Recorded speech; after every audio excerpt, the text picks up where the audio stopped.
ng mga simula na umagang bumubungad sa iyo ang kanyang muka.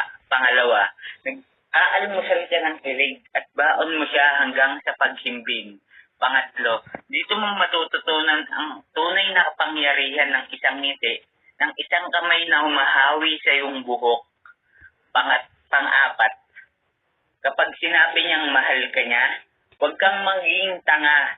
Ang totoo ay mahal kita dahil sa pagpanggap ng mga tao na nasa paligid natin ay hindi totoo dahil ako yung mismong magbibigay sa iyo ng tunay na pag-ibig na hinahanap mo dahil ako ay isang tao na nagmamahal ng totoo dahil sa iyo lang ako at wala nang tayo.